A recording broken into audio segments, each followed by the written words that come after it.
কিছুক্ষণ আমি তার কাছ থেকে কিছু পদক্ষেপের জন্য অপেক্ষা করতে থাকলাম, কিন্তু মনে হলো সে গভীর ঘুমে আছে। তারপর আরও সাহস পেলাম। নিজের উপর একটি চাদর নিয়েছিল। চাদরের নিচে সে গভীর ঘুমে মগ্ন ছিল। আমি 5 মিনিটের জন্য এভাবে চাদরের উপর আমার হাত ঘোরাতে থাকলাম, কিন্তু সে কোনো রেসপন্স করবে না। ঘরটা খুব অন্ধকার। বাইরে থেকে প্রবল বৃষ্টির শব্দ ভেসে আসছে। এবার আমি আরও সাহস পেলাম আর একটু এগিয়ে গেলাম। এখন ওর আর আমার দূরত্ব অনেক কমে গেছে। কিন্তু আমি যখন ওর চাদরের মধ্যে হাত রাখলাম তখন সে আমার হাতটা ধরে ফেলে, এবং তারপর এমন একটি জায়গায় রাখো যে আমি নিজেকে আর আটকাতে পারলাম না। তাহলে আসল ঘটনাটি বলি। ম্যাট্রিকুলেশন পরীক্ষা দেওয়ার পর আমি ফিরছিলাম, এবং এই মুহূর্তে আমি বিশ্রাম এবং ভ্রমণ ছাড়া অন্য কিছু নিয়ে ভাবতে চাই না। কিন্তু আমাকে ফ্রি দেখে আমার পরিবারের সদস্যরা আমার দ্বারা সব কাজ করিয়ে নেওয়ার কথা মনে করতেন। কখনো সবজি, আবার কখনো দুধ শেষ। কিন্তু আমার পরিকল্পনা মতো কিছু ঘটছিল না। আমি এই অবসর সময়ে কিছু করতে চেয়েছিলাম, এবং এই সমস্ত সময় কাটানো খুব কঠিন মনে হচ্ছে। বন্ধুদের নিয়ে কিছু হুল্লোড়ি অনুষ্ঠান করব ভেবেছিলাম, কিন্তু সবার কিছু না কিছু সমস্যা থাকায় বাধ্য হয়ে তাও হতে পারে। একদিন মা আমাকে মাসির কাছে যেতে বললেন, আমি কিছু জিনিস পাঠাতে চাই। আর যাই হোক, তোর মাসি তোকে অনেকবার আসতে বলেছে, কিন্তু তুই কিছুতেই যাচ্ছিস না। আমার মাসি লগ্নতে থাকত এবং আমি সেখানে যেতে পছন্দ করতাম না, তাই গত 20 বছর তার কাছে যাইনি। হয়তো না বলতাম, কিন্তু তারপর ভাবলাম বাড়িতে না থেকে মাসির বাড়ি যাওয়াই ভালো। সেখানে কিছু হুল্লোড় হবে এবং আমার সময় কেটে যাবে। না হলে আমার সব ছুটি বাড়িতে শুয়েই নষ্ট হয়ে যাবে। দিন পর দিন রওনা দিলাম লখনৌতে মাসির বাড়ি। আমার মাসি আমাকে দেখে খুব খুশি হলেন। মাছের বড় মেয়ের বয়স বছর এবং ছেলের বয়স 10 বছর। তারা দুজনেই স্কুলে গিয়েছিল। মেসো বাড়িতে ছিল না। মেসোকে অন্য শহরে বদলি করা হয়েছে, তাই শুধু শেষ সপ্তাহে একবার আসে। খাওয়া দাওয়া শেষ করে টাইম পাস করার জন্য ছাদে গেলাম। ছাদে একটা বিশাল খোলা জায়গা ছিল, আর একদিকে 2টা রুম ছিল যার মধ্যে একটা দোকান বানানো হয়েছে, আর অন্যটা দেখে মনে হচ্ছে ঘরের অবস্থা যা এটি কখনো কখনো ঘুমানোর জন্য ব্যবহৃত হয়। সেই ঘরের মাঝখানে একটা ছোট খাট বিছানা ছিল, এবং সেই খালের 2 পাশে বিছানা ছিল না।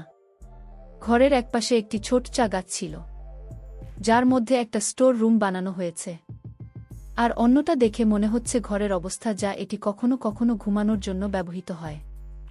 সেই ঘরের মাঝখানে একটা ছোট খাট বিছানা ছিল, এবং সেই খালের 2 পাশে বিছানা ছিল। ঘরের এক পাশে একটি ছোট শৌচাগার ছিল, যার অবস্থা বলে যে এটি খুব কমই ব্যবহার করা হয়। আমি ছাদের দেওয়ালে উকি দিয়ে মহল্লার আঁচ নিলাম, কিন্তু আকর্ষণীয় কিছুই দেখতে পেলাম না। আমি নিচে এসে মাসির সাথে কথা বলতে ব্যস্ত হয়ে গেলাম। কিছুক্ষণ পর বাইরের দরজা খুলে স্কুলের সাদা ইউনিফর্ম পরা একটা ফর্সা সুন্দরী মেয়ে ঘরে ঢুকল। তারা সার ভঙ্গি দেখেই বুঝতে পারলাম সে আমার মাসির মেয়ে। অন্য কোথাও দেখলে হয়তো চিনতে পারতাম না, কারণ সে পুরোপুরি বদলে গেছে। সূর্যের আলোর কারণে তার সাদা রং চকচক করছিল। শেষে আমাকে নমস্কার জানান যে আমি ভালোভাবে উত্তর দিলেও সে বিশেষ কোনো রেসপন্স না করে রুমের দিকে চলে গেল। জামাকাপড় পাল্টে খাওয়া দাওয়া সেরে খাতা খুলে পড়াশোনায় ব্যস্ত হয়ে পড়ল। আমি তার সাথে পড়াশোনা নিয়ে কথা বলতে লাগলাম। সে শুধু উদাসীনভাবে আমার মন্তব্যের প্রতিক্রিয়া করছিল, তাছাড়া আর কোনো কথাই বলছিল না। আমি জিজ্ঞেস করলে সে জানায় সে 9ম শ্রেণীতে পড়ে এবং আজকাল তার স্কুলে পরীক্ষা চলছে। আমি মাছি আর তার ছেলের সাথে কথা বলতে লাগলাম, কিন্তু আমার মন বারবার তার দিকেই যাচ্ছে। সে যতই আমাকে উপেক্ষা করেছিল ততই আমি তার কাছে যাওয়ার অজুহাত খুঁজছিলাম। আমার মনে তার সম্পর্কে কোনো খারাপ চিন্তা ছিল না, কিন্তু তারপরও আমি তার প্রতি আকৃষ্ট ছিলাম এবং সে আমার সাথে কথা বলতে চাইছে। কিন্তু সে তার পড়াশোনায় মগ্ন ছিল এবং এই ধরনের ভান করছিল যেন আমি সেখানে উপস্থিতির ওই রাতে সবাই ছাদে ঘুমত। মাছি ও আমাকে একপাশে খাটের উপর বিছানা বিছিয়ে দিলেন। সে মাসির কাছে খাটের উপর ঘুমাচ্ছিল। সবাই ঘুমিয়েছিল, কিন্তু আমি তাকে নিয়ে ভাবছিলাম। বাড়ি থেকে এসেছিলাম মাসির বাড়ি মাত্র 2 দিন থাকার ইচ্ছায়, কিন্তু এখন আর যেতে ভাল লাগছে না। সবাই ঘুমোচ্ছিল, আর আমি শুয়েছিলাম। আমি দূর থেকেও ওর দিকে তাকিয়েছিলাম, যাকে রাতের আধারে আমি দেখতে পাচ্ছিলাম। তবু ওর দিকে তাকিয়ে একটা অদ্ভুত স্বস্তি পাচ্ছিলাম। রাতে কখন ঘুমিয়ে পড়েছিলাম জানি না। সকালে যখন আমার মাসি আমাকে জানাল, আমি প্রথমে তাকে খুঁজতে লাগলাম, কিন্তু ততক্ষণে এসে সম্ভবত স্কুলে চলে গেছে। সারাদিন তার ফেরার অপেক্ষায় রইলাম, কিন্তু সে ফিরে এসে একই উদাসীনতা দেখা আর নিজের গতকালের রুটিন চালিয়ে গেল। তারপর আমি আমার মাসির ছেলের, যার নাম সানু, তার সাথে বাজারে গেলাম এবং সেখান থেকে আমি তাকে কিছু জিনিস কিনে দিই এবং সেখান থেকেও তার জন্য একটি চকোলেট কিনেছিলাম। বাড়িতে আসার পর আমি তাকে চকলেট দিলাম, কিন্তু সেটা বলে প্রত্যাখ্যান করল যে আমি চকলেট পছন্দ করি না এবং আবার পড়ালেখায় ব্যস্ত হয়ে পড়ল। সে আমার সাথে অপরিচিতের মতো আচরণ করছিল। শানু আমাকে বাইরে ঘুরতে যেতে বলতো, কিন্তু আমি তার থেকে দূরে সরে যেতে চাই না, শুধু সবসময় তার দিকে তাকিয়ে থাকতেই মন চাইত। এই রাতে আমরা সবাই ছাদে ঘুমাচ্ছিলাম। হঠাৎ বৃষ্টি শুরু হলো। মাসি আমাকে বললেন রুমের ভিতরে গিয়ে ঘুমাতে। বিদ্যুৎ না থাকায় ঘরটা খুবই অন্ধকার। আমি আস্তে আস্তে শুয়ে পড়লাম, বিছানার একপাশে, দেওয়ালের কাছে। আমি শুয়ে পড়তে ঘুমিয়ে পড়লাম। কিছুক্ষণ পর বজ্রপাতের শব্দে আমার ঘুম ভেঙে গেল এবং বুঝতে পারলাম আমার সঙ্গে অন্য কেউ শুয়ে আছে। তখনও লাইট আসেনি এবং ঘরটা ভীষণ অন্ধকার। আমার মনে হল শানু নিশ্চয় সে আমার খাটে শুয়ে আছে। এমন সময় বিদ্যুৎ চমকালো যে ঘরে একটু আলো দিল, আর দেখলাম শানু নয়, তার বোন আমার খাটে শুয়ে আছে। আমার তো শ্বাস বন্ধ হয়ে গেল। আমি তাকে দেখে কিছুটা ভয় পেয়ে গেলাম। আমি ওর দিকে মুখ করে শুয়েছিলাম, যেন আমি কোনো নড়াচড়া করলে আমি মারা যাব। অনেকক্ষণ এই অবস্থায় পড়ে রইলাম। কিছুক্ষণ পর যখন আমি কিছুটা স্বাভাবিক হয়ে উঠলাম, কিন্তু আমি ভয় পাচ্ছিলাম যদি তার চোখ খুলে যায় তবে কিছু সমস্যা হতে পারে। আমি অনুমান করেছিলাম যে রুমে অন্ধকারের কারণে সেখানে শুয়েছিল। যদি সে জানত তবে সেখানে শুয়ে থাকত না। আমার কোনোরকম এই ধরনের কাজ করার আগে এটা বোঝা দরকার ছিল যে সে অজান্তেই এখানে শুয়েছে নাকি ইচ্ছাকৃতভাবে। তাই ঘুমের ঘোরে আধমোড়া ভাঙার অছিলায় আমি আমার হাতটি তার বাহুতে এমনভাবে রাখলাম যাতে তার চোখ খুলে যায়। সে অন্ধকারে গভীরভাবে আমার দিকে তাকাতে লাগল। কে তার সাথে ঘুমাচ্ছে অনুমান করার চেষ্টা করল। আমি এমনভাবে ঘটনাটি করছিলাম যে আমি গভীর ঘুমেছিলাম এবং আমার চারপাশের জগৎ সম্পর্কে আমার কোনো ধারণাই নেই। আমার হালকা নাক ডাকার আওয়াজে সে বুঝতে পারে শানুর বদলে সে আমার খাটে ঘুমাচ্ছে। তখন সে তাড়াতাড়ি চাদরটা তুলে বিছানায় অন্য পাশে গিয়ে শুয়ে পড়ল। আমি একটা গভীর শ্বাস নিয়ে নিজেকে অভিশাপ দিতে লাগলাম যে ওকে জাগানোর কোনো দরকারই ছিল না। এই অবস্থায় অন্তত আমার কাছে শুয়েছিল।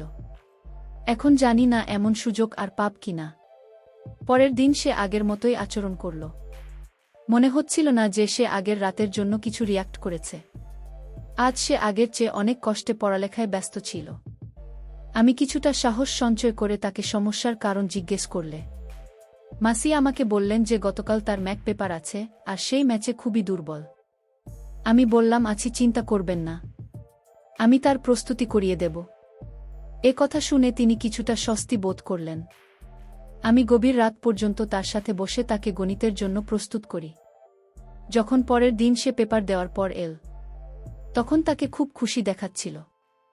আমি জিজ্ঞেস করলে সে বলল, পরীক্ষা খুব ভালো হয়েছে এবং আজ আমার একদম শেষ। তারপর সে আমার সাথে হাত মিলিয়ে আমাকে ধন্যবাদ দিল যে তোমার কারণে আমার পরীক্ষা ভালো হয়েছে। এরপরে আমি তার সম্পূর্ণ ভিন্ন একটি রূপ দেখতে পেলাম। সে আমার সাথে অনেক ফ্রি হয়ে গিয়েছিল এবং পরবর্তী 2 দিন আমরা অনেক আড্ডা দিলাম। এই রাতে ঘুমানোর সময় আবার বৃষ্টি হলো এবং আজও মাসি আমাকে ভিতরে গিয়ে ঘুমাতে বলল। তাই আমি রুমে এসে বিছানার অপর পাশে শুয়ে পড়লাম, যেখানে শানু ঘুমাচ্ছিল। কিছুক্ষণ পর আমার চোখ খোল। তখন ঘরের সম্পূর্ণ অন্ধকার।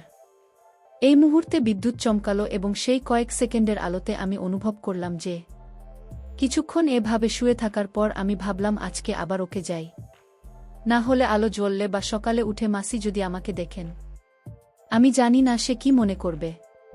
তারপর আমি আমার হাত দিয়ে তার বাহুতে আঘাত করলাম যেন আমি ঘুমের মধ্যে মেরে দিয়েছি। সে উঠে বসল এবং খুব মনোযোগ দিয়ে আমার দিকে তাকাল এবং তারপর আবার সেখানে শুয়ে পড়ল।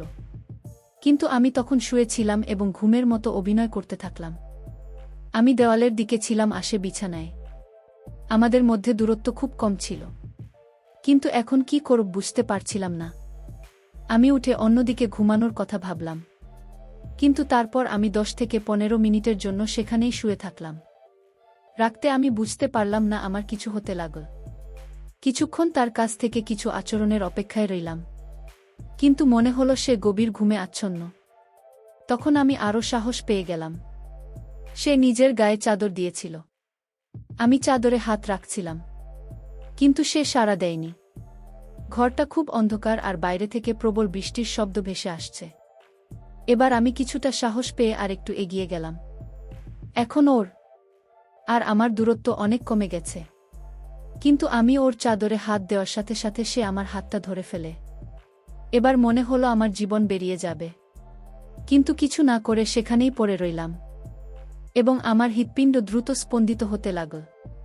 কিন্তু আমি এখনো কোনো আচরণ করিনি। তারপর সে আমার কাছাকাছি এসে আমার কানে মৃদুস্বরে ফিসফিস করে বলতে লাগল, আমি পাশে স্টোর রুমে যাচ্ছি, কিছুক্ষণ পর ওখানে এসো। এই বলে মেয়েটা পিছন ফিরে বসে চারপাশের খোঁজ নিতে লাগল। তারপর উঠে রুম থেকে বেরিয়ে গেল। তার কাছ থেকে এই কথা শোনার পর আমার তো হুঁশ উঠে গেল। আর আমি ভাবতে লাগলাম যে মেয়েটি আমার সাথে কথা বলে না, সে রাতের এই সময়ে তার সাথে একা দেখা করতে বলেছে। আচ্ছা, আলো তখনও জ্বলেনি আর মাসি নাক ডেকে ঘুমাচ্ছিলেন। তারপর উঠে রুম থেকে বেরিয়ে এলাম, কিন্তু অন্ধকারের কারণে কিছুই দেখতে পেলাম না। আমি হাতে হাতে স্টোর রুমের দিকে হাঁটা শুরু করলাম। আমি যখন স্টোর রুমে গেলাম, সে দরজায় দাঁড়িয়ে আমার জন্য অধীর আগ্রহে অপেক্ষা করছিল। তারপর সে আমাকে ভিতরে বিছানার দিকে নিয়ে গেল, কিন্তু দুর্ভাগ্যবশত আমি তার সাথে 5 মিনিটের বেশি থাকতে পারিনি এবং আমি গোপনে এসে শানুর খাটে শুয়ে পড়লাম এবং সেও তার জায়গায় এসে শুয়ে পড়ল। এসব আগামী 20 দিন ধরে চলে। কিন্তু যখন আমি আমার বাড়ির উদ্দেশ্যে রওনা হতে লাগলাম, তখন তার চোখে জল ছিল। আমি তার কাছে এসে বললাম, ভেবো না আমি তোমার সাথে টাইম পাস করেছি। আমি তোমার প্রেমে পড়ে গেছি, আর বাড়িতে পৌঁছে মাকে তোমার বাড়িতে সম্বন্ধ নিয়ে পাঠাবো। এই কথা শুনে সে লজ্জায় চোখ নিচু করে নিল। আমি ওর চোখের জল মুছে দিলাম এবং আমার বাড়িতে পৌঁছে আমার বাবা মাকে ওদের বাড়ি পাঠিয়ে দিলাম। সম্বন্ধের জন্য আমার বাবা মায়েরও কোনো আপত্তি ছিল না। তারপর আমার মাসি ও রাজি হয়ে গেলেন আর এভাবে আমাদের বিয়ে হয়ে গেল। গল্পটি সমাপ্ত হল। বন্ধুরা, গল্পটি আপনাদের কেমন লাগল অবশ্যই কমেন্টের মাধ্যমে জানাবেন। আমি আপনাদের সকলের কমেন্টের উত্তর দেওয়ার চেষ্টা করব।